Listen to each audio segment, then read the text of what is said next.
The question is, a solenoid of 500 turns per meter is carrying a current of 3 ampere. Its core is made up of iron which has a relative permeability of 5000.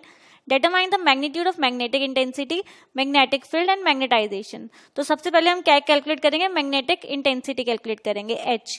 Magnetic intensity का formula होता है number of turns per unit length multiply by current I. ठीक है, number of turns per unit length आपके कितने given है? 500. Multiply करोगे current से, कितना आ गया? 1500. तो ये आपका 1500 एम्पियर पर मीटर आपका आंसर आ गया मैग्नेटिक इंटेंसिटी का. अब नेक्स्ट है आपका मैग्नेटिक फील्ड B. B का फॉर्मूला होता है आपका relative permeability mu r into mu naught into H. ठीक है, म्यू आर आपके पास गिवन है, कितना गिवन है आपके पास? म्यू आर आपके पास गिवन है 5000. तो यहाँ पे आप 5000 लिखोगे. ठीक है, म्यू नॉट कितना हो जाएगा आपका? 4 पाई इंटू 10⁻⁻⁷. और H अभी आपने ऊपर कैलकुलेट किया 1500. आप इसको सॉल्व करोगे, आपका आंसर आ जाएगा 9.42 टेस्ला. नेक्स्ट पार्ट में आपसे क्या पूछा हुआ है? मैग्नेटाइजेशन पूछा हुआ है. तो आप क्या फॉर्मूला यूज करोगे मैग्नेटाइजेशन के लिए? ससेप्टिबिलिटी का. ससेप्टिबिलिटी का फॉर्मूला क्या होता है आपका? Intensity magnetisation divide by H. ठीक है, यहां से I की वैल्यू क्या आ जाएगी? आपकी ससेप्टिबिलिटी मल्टीप्लाई बाय आपकी मैग्नेटिक इंटेंसिटी H. ठीक है, यहाँ पे पर आपको कायम की वैल्यू नहीं पता, ससेप्टिबिलिटी की वैल्यू नहीं पता, तो आपकी ससेप्टिबिलिटी की वैल्यू होती है, आपका एक फॉर्मूला होता है mu r is equals to 1 plus susceptibility. यहाँ से आप ससेप्टिबिलिटी कैलकुलेट करोगे, क्या आएगी आपकी? 5000 minus 1 which is equal to 4999. उसके बाद जस्ट आपको इस फॉर्मूले में पुट करना है और आपका आंसर आ जाएगा. तो I क्या बन जाएगा आपका?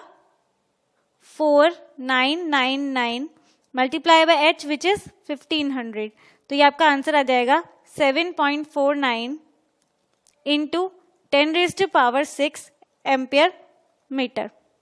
सो the correct option will be option number 1. The question is, relation between permeability mu and magnetization field H for a sample of iron is mu equal to this Henry per meter, where unit of H is ampere per meter. Find the value of H for which the magnetic induction of 1 Weber per meter square can be produced. तो देखो आपका B का क्या formula होता है? mu H.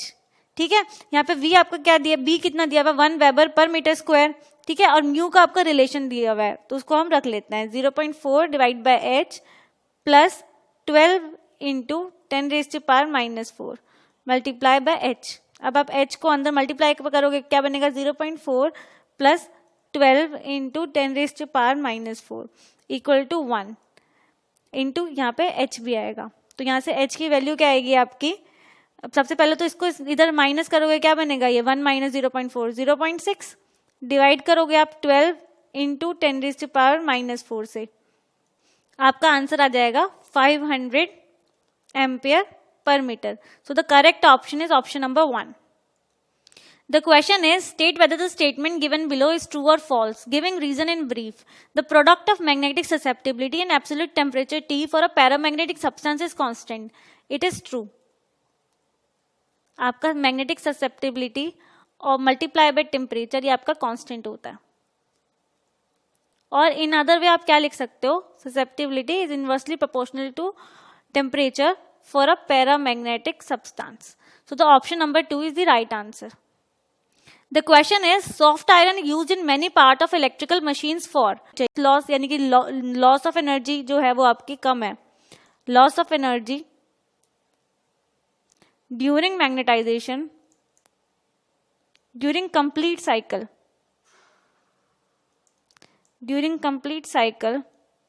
of magnetization.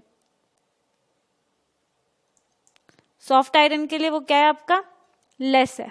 ठीक है, और परमेबिलिटी क्या है? वो इसकी ज्यादा है. परमेबिलिटी आपकी क्या होती है?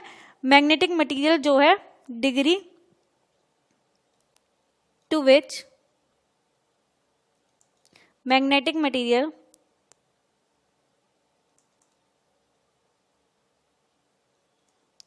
Can be penetrated. तो सॉफ्ट आयरन की लो हिस्टेरेसिस लॉस है और हाई परमेबिलिटी है. That is why it is used in electrical machines. So option number 2 is the right answer. The question is, a rod of magnetic material of cross section 0.25 centimeter square is located in 4000 ampere per meter magnetization field. Magnetic flux passes through the rod is itna. Find out the relative permeability, magnetic susceptibility and magnetization for the rod. तो सबसे पहले जो आपके पास given है वो लिख लेते हैं. एरिया ऑफ क्रॉस सेक्शन आपके पास गिवन है. कितना गिवन है? 0.25 सेंटीमीटर स्क्वायर. और इसको हम क्या लिख सकते हैं? 0.25 इंटू 10⁻⁻⁴ मीटर स्क्वायर. एच आपके पास गिवन है. कितना गिवन है? 4000 ampere per metre. Flux phi आपके पास गिवन है. कितना गिवन है? 25 इंटू 10⁻⁻⁶ वेबर. ठीक है, आपको क्या कैलकुलेट करना है? आपको रिलेटिव परमेबिलिटी, मैग्नेटिक ससेप्टिबिलिटी और मैग्नेटाइजेशन कैलकुलेट करना है. तो सबसे पहले देखो बी कैलकुलेट कर लेते हैं. फाई का क्या फॉर्मूला होता है? B multiply by A. तो देखो बी यहां से कितना हो जाएगा आपका? Phi divide by A. Phi यानी कि आपकी फ्लक्स, मैग्नेटिक फ्लक्स. तो क्या है इसकी वैल्यू आ जाएगी? 25 इंटू 10⁻⁻⁶ डिवाइडेड बाय 0.25 इंटू 10⁻⁻⁴. इसका आंसर आ जाएगा आपका 1 टेस्ला. तो मैग्नेटिक फील्ड आपका 1 टेस्ला आ गया. तो देखो आपके मैग्नेटिक फील्ड का क्या फॉर्मूला होता है आपका? Mu r mu naught H. तो यहां से आप क्या निकाल लोगे? म्यू आर निकाल लोगे. कैसे कैलकुलेट करोगे? B divide by mu naught H. B आपका 1 आया. ठीक है, और म्यू नॉट की वैल्यू रखोगे 4 पाई इंटू 10⁻⁻⁷. और एच आपके पास गिवन है 4000. यहां से आप कैलकुलेट करोगे, आपका mu r nearly equal to आ जाएगा 199 के. ठीक है, नेक्स्ट आपसे क्या पूछा हुआ है? मैग्नेटिक ससेप्टिबिलिटी पूछी हुई है. तो देखो उसका क्या फॉर्मूला होता है आपका? म्यू आर का फॉर्मूला होता है आपका 1 प्लस काई एम. तो यहां से काई एम कितना आ जाएगा आपका? Relative permeability -1. कितना बन जाएगा ये आपका? 198. नेक्स्ट आपसे क्या पूछा गया है?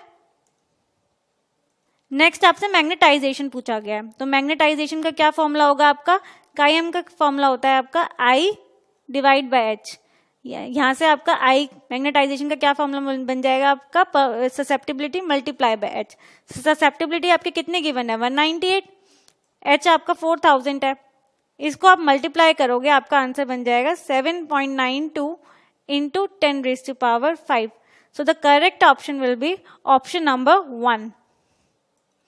The question is, the magnetic material having negative susceptibility, magnetic susceptibility are called, देखो उसको बोलते हैं हम diamagnetic substance. ठीक है, and those having positive susceptibility are called para या फिर ferromagnetic substance.